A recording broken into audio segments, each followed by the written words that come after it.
So, something that I've been thinking about a lot over the last few months is looking back to move forward. And I actually started a series about it, so this is part of the Look Back series. And I've been in look back mode for over a year now. I sold my house in Arizona last March, so I've been on the road, as I say, for a year, just over a year now. Um, and I returned. I started returning to places that I had lived, or returning to places that I was considering moving forward to. And I returned to Milwaukee. And Milwaukee has been a place of return, oh my goodness, for over 20 years now. I've left this city several times. I left it for I left it a couple times temporarily, like I knew it was temporary. I went away for a few months and knew I was coming back. But when I left it a few times where I thought it was permanent. I left for, oh my goodness, I left for Los Angeles in like 2001 or 2002, and I left for New York in 2005. And those were permanent, ideally permanent leavings. And temporary leavings was in 1999, where I went to study in Paris for a short while, and in 2000, when I took a job on the road for 9 months. Uh, so yeah, I've left Milwaukee several times, and each time I've returned, um,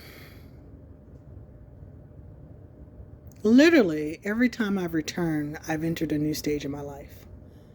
I hadn't thought about that before. I was always frustrated with the returning, um, and this time uh, I'm returning from Arizona. I left for New York in 2005, headed to Arizona, and now I got back here last year in 2021. So I was gone for 16 years, so it was almost permanent. I've been back for a year. I did not think I was going to be back for this long, and now I'm anticipating being here for a little bit longer. As you can see, I'm working on a property, so however long this takes, and for me to make my money back, however I make my money back. Um, but I have been thinking about people I have had some relationships with, friendships, um, or family relationships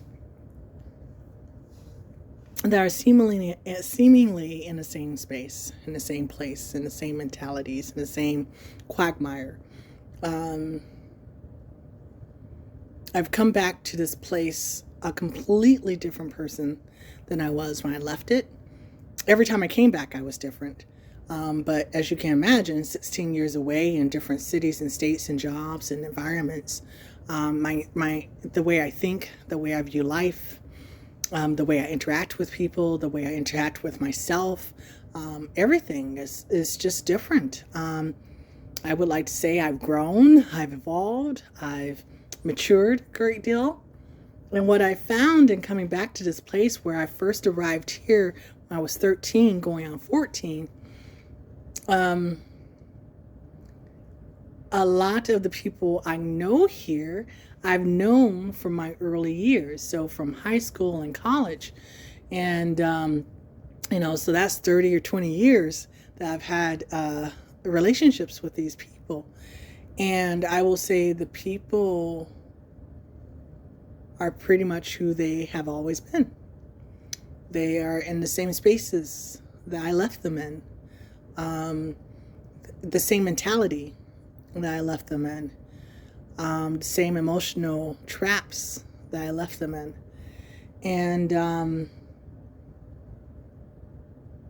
their stagnation is no match for my progress. And so, um, it would be nice if I could say it's been hard to disconnect. It hasn't been hard this time around. It's been relatively easy to say, oh, well, that no longer works for my life. So, yeah, we don't need to communicate. Peace, joy, and love to you. I'll keep moving in this direction. You do what you do. So even the people that have left Milwaukee, but I am still in contact with, and they live other places, they're still in their emotional issues. Like they haven't moved beyond that. And so it's very interesting to me to sort of have these conversations in the space that I've come back to, and remember who I was in the space as a young teenager entering high school, as a young adult entering college, as a teenager beginning my first job, and as a 20-something beginning to work in corporate, and as a young woman who thought she had all the time in the world to meet a man and start a family, and pursued it, then didn't pursue it, and chose to leave, and all these things. Like when I come back into space and remember all the versions of me, I'm sort of amazed. I'm amazed by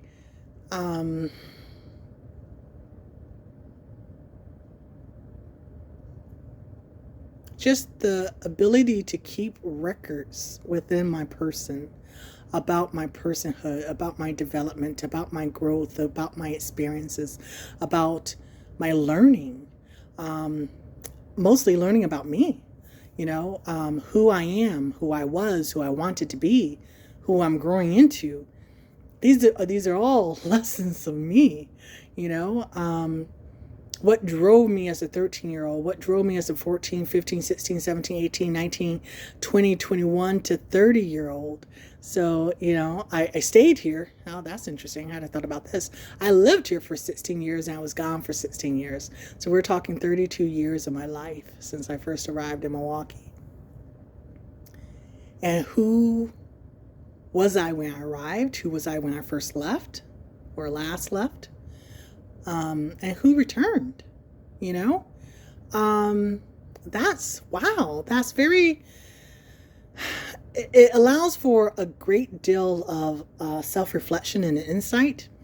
And what I've noticed, and probably the best way that I'm able to gauge who I am and what I've learned and how I've changed, is how I interact with the people I've known for 20 and 30 years right now.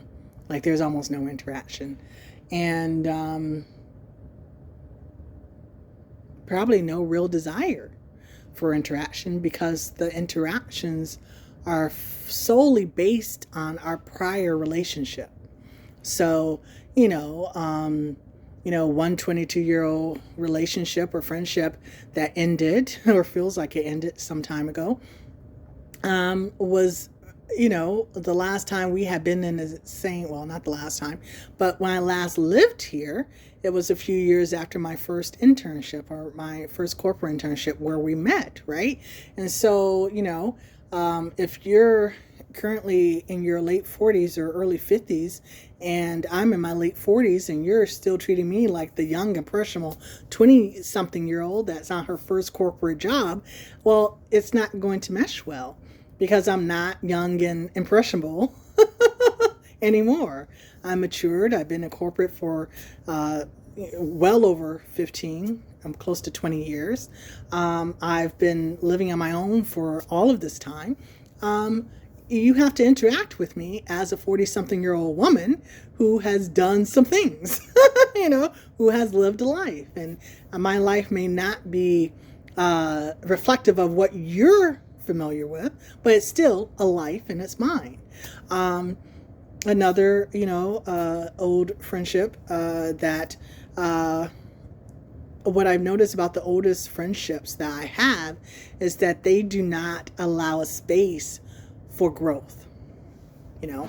Growth of personality, growth of ideals, growth of experience.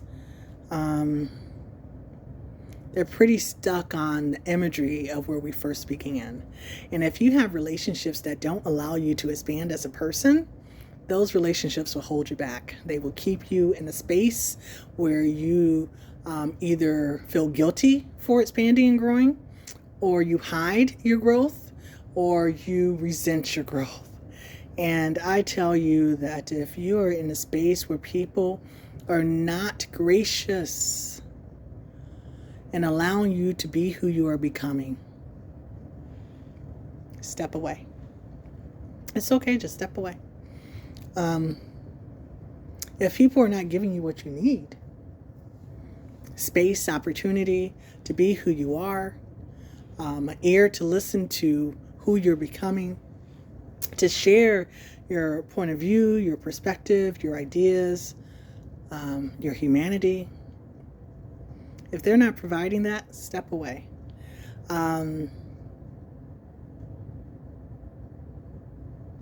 Yeah, I was talking to an old friend some time ago, and we hadn't talked really a lot in a number of years. And the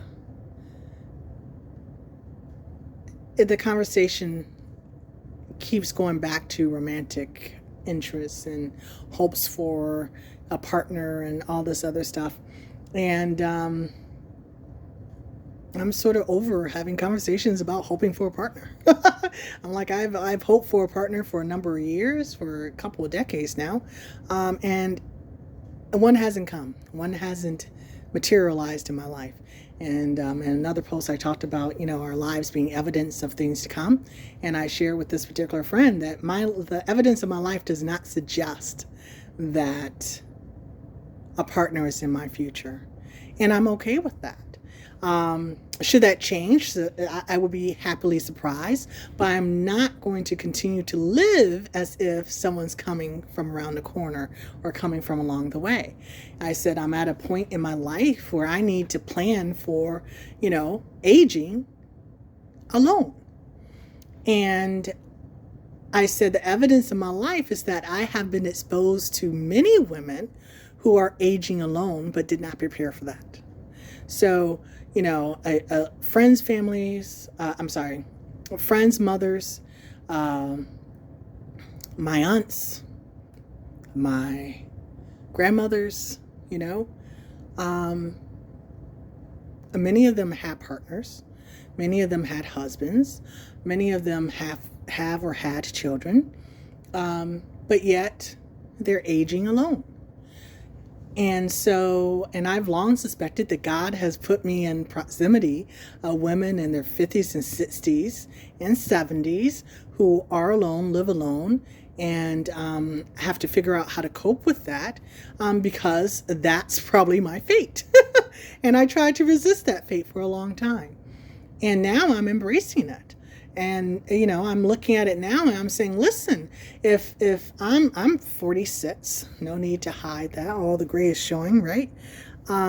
If I'm to live my life, if I'm to continue, because I've always been single, if I'm to continue to live my life as a single woman, and I've seen how the single women connected to my life have aged, and they have fought being alone, they have had difficulties in that space. And they've constantly, in many instances, tried to rely on other people to take care of them who did not take care of them well, right?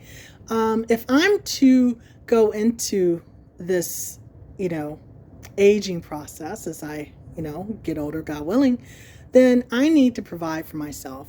And how best to provide for myself? And for me, the evidence of my life said, okay, we're going to get into real estate. So this sort of expounds on our life's evidence, right?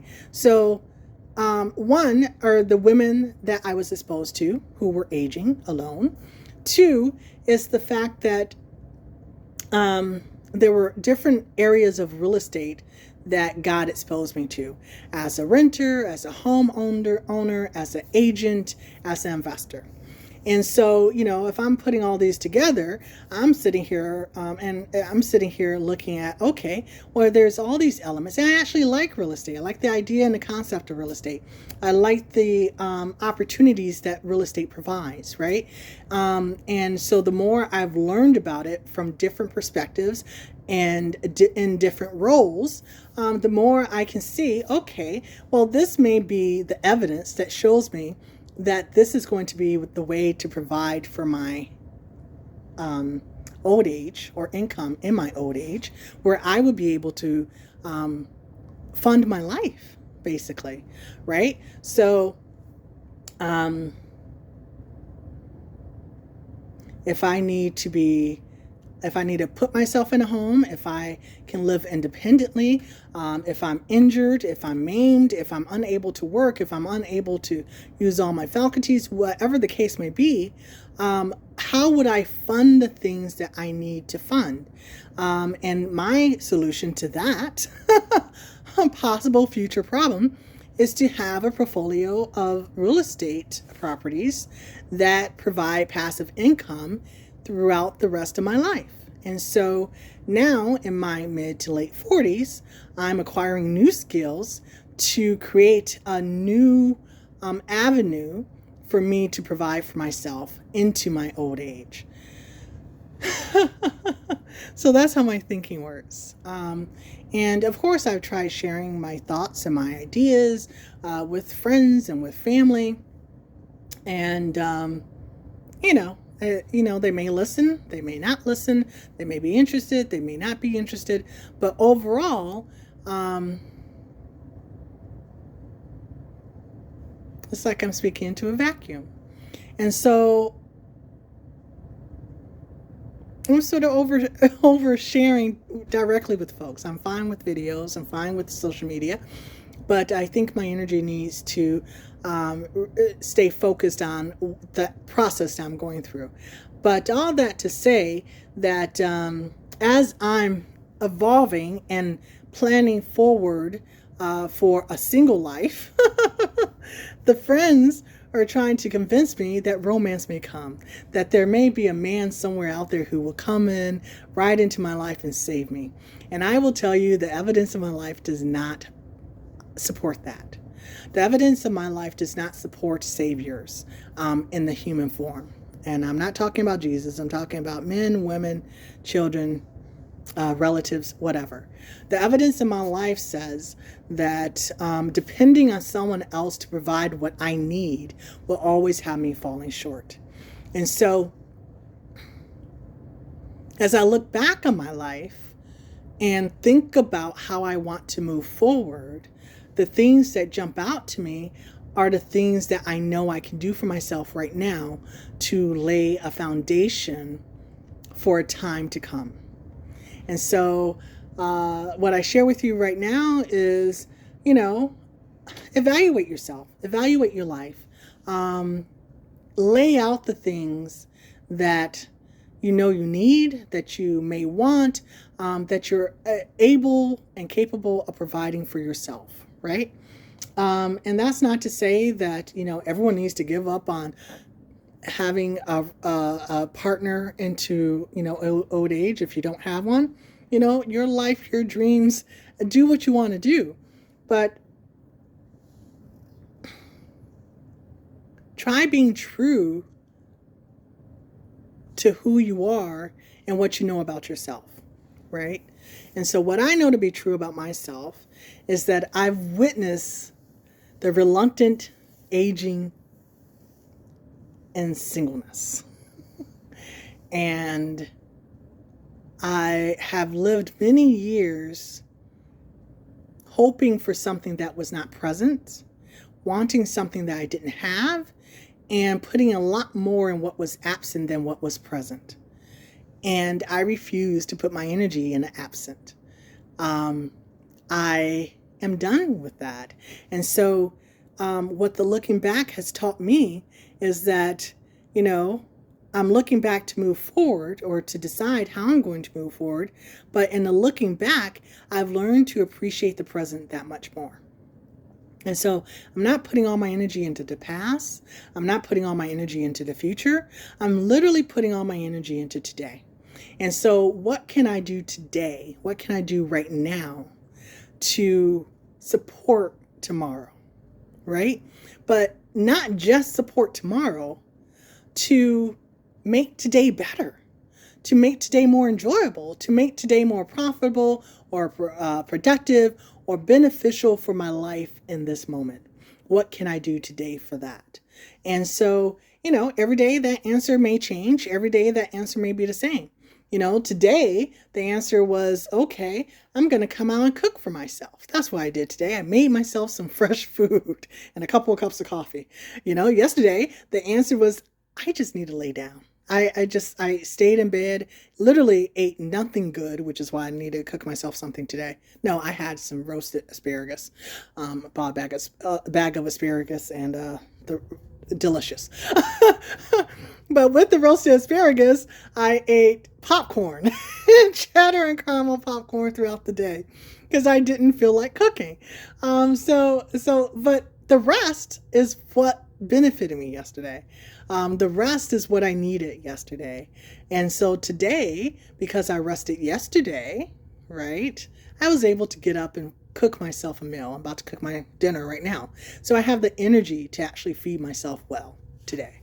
And so that's just my message. When you look back, evaluate yourself, your life, your everything about yourself, and be true. You have to be true, and you have to be honest with yourself about who you are, what you want, and where you want to go. And without truth and honesty with yourself, nothing really works out. I know people, well, they lie to me, and I can only assume if they're lying to me for whatever reason, they're lying to themselves, because I'm not judging you. I don't care, what you want for your life. I mean, care in the sense that, I'm going to judge you and hang you out to dry or something. But if you can't be honest about who you are and where you are and what you want in a conversation with a supposed friend, then, how are you honest with yourself, right? Because we're going to believe what we speak. Whether we're telling half-truths, whole truths, partial truths, whatever, we're going to believe what we speak in some way. So if you're speaking lies, you're going to believe your lies eventually. So just speak your truth. Be who you are. And in that, you sort of build the person you're becoming with every choice, every opportunity, every movement, day by day. So I hope that, had a cohesive message. I'm going to have to listen to it to determine what my notes should be. But look back to move forward.